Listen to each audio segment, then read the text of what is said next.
Bien, l'actualité toujours. Balayons-la, attaque d'un militaire en patrouille. Militaire d'ailleurs, ce matin j'avais là encore un ancien militaire qui représente les anciens militaires qui nous disait mais ces militaires finalement ce sont des abribus quoi. Ils ne peuvent pas bouger, ils sont mal armés, on se demande comment ils sont armés mais pas avec l'arme qu'il faut, enfin etc. Ils sont armés mais ils n'ont pas les munitions donc c'est quand même assez inefficace faut le dire.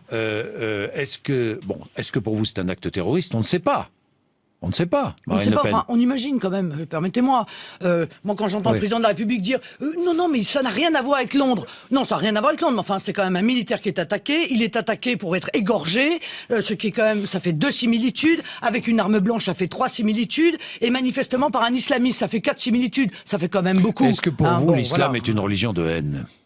Mais je ne dis pas que l'islam est une religion de haine. Je dis que les fondamentalistes islamiques veulent imposer la charia, qu'ils veulent l'imposer. En France, bien sûr, en France aussi. Mais c'est quand même. Est-ce que la France commence à être asservie? Non, je vous pose la question parce que j'avais Michel Onfray vendredi qui a frappé fort. J'ai entendu. Vous l'avez entendu, qui a frappé fort. Je voulais savoir si vous partagiez son analyse. Moi, je considère que il y a, et d'ailleurs ça a été vrai, et donc ça devrait pouvoir l'être encore, que des musulmans français peuvent parfaitement se soumettre à l'intégralité des règles et des valeurs de la République française. Encore faut-il que ces règles et ces valeurs soient imposées, soient rappelées en toutes circonstances. Mais il existe sur notre territoire des groupes politico-religieux fondamentalistes qui œuvrent, qui se développent, qui s'enracinent, contre lesquels manifestement rien n'est fait.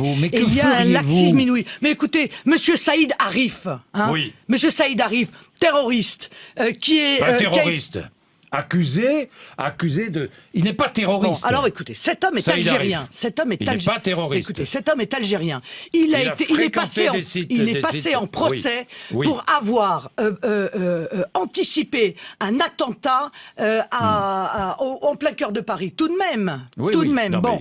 Eh bien, il est assigné... Il a été condamné, assigné à résidence. Ils sont 11 ou 12 dans ce cas. Aux frais de la princesse d'ailleurs. Car les Français doivent savoir que c'est eux qui payent. Voilà, ce sont les Français qui paye l'assignation à résidence de M. Saïd Arif, n'est-ce pas, son hôtel. Il faut expliquer pourquoi.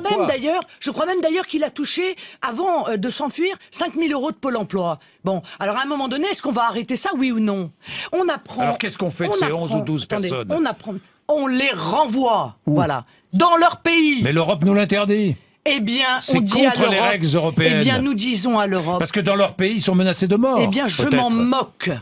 Voilà, c'est clair, je m'en moque. Voilà, ils avaient qu'à y réfléchir avant.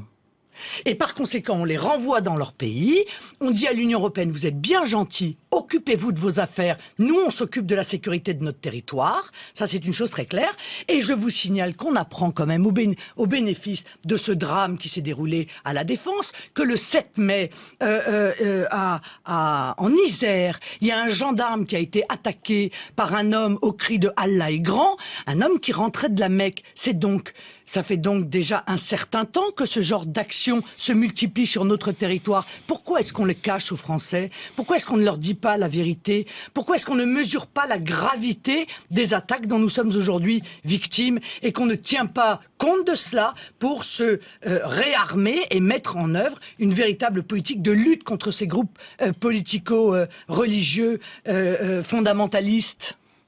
Parce que le politiquement correct. C'est quoi parce qu'on risque d'être attaqué. C'est quoi, Marine Le Pen? Eh bien, c'est le fait de dire il faut surtout pas s'attaquer aux fondamentalistes, car sinon on va être accusé de stigmatiser, etc., etc.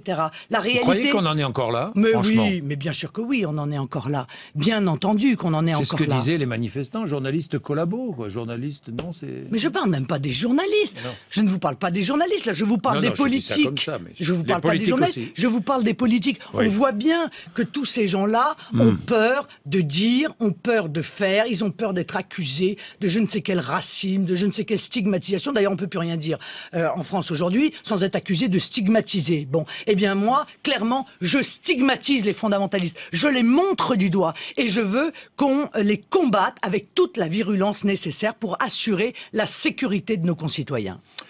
imposé, soit rappelé en toutes circonstances. Mais il existe sur notre territoire des groupes politico-religieux fondamentalistes qui œuvrent, qui se développent, qui s'enracinent, contre lesquels manifestement rien n'est fait. Et il y a un laxisme inouï. Mais écoutez, Monsieur Saïd Arif, oui. Monsieur Saïd Arif, terroriste, qui est... terroriste.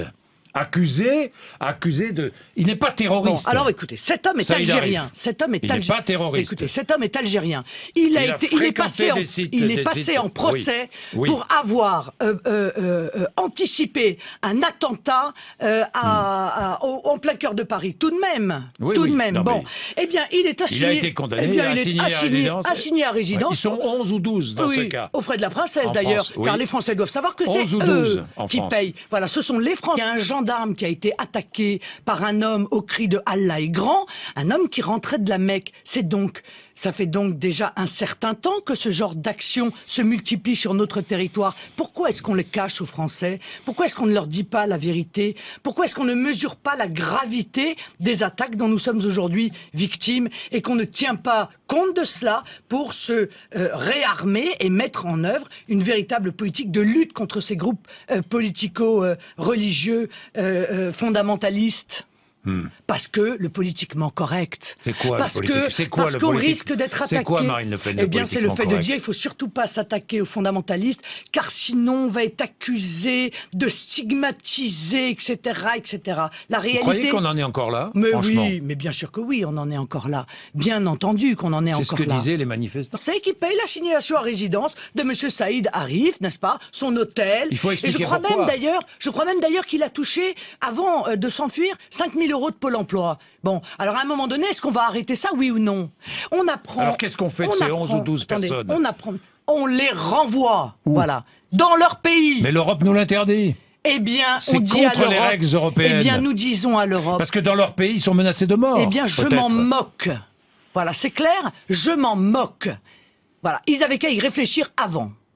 Et par conséquent, on les renvoie dans leur pays, on dit à l'Union européenne, vous êtes bien gentils, occupez-vous de vos affaires, nous on s'occupe de la sécurité de notre territoire, ça c'est une chose très claire, et je vous signale qu'on apprend quand même au bénéfice de ce drame qui s'est déroulé à la Défense, que le 7 mai, en Isère,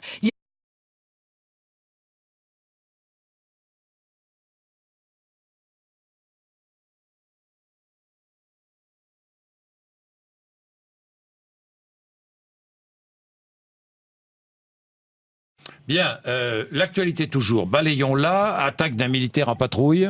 Militaire d'ailleurs, ce matin j'avais là encore un ancien militaire qui représente les anciens militaires qui nous disait mais ces militaires finalement ce sont des abribus quoi. Ils ne peuvent pas bouger, ils sont mal armés, on se demande comment ils sont armés mais pas avec l'arme qu'il faut, enfin etc. Ils sont armés mais ils n'ont pas les munitions donc c'est quand même assez inefficace faut le dire.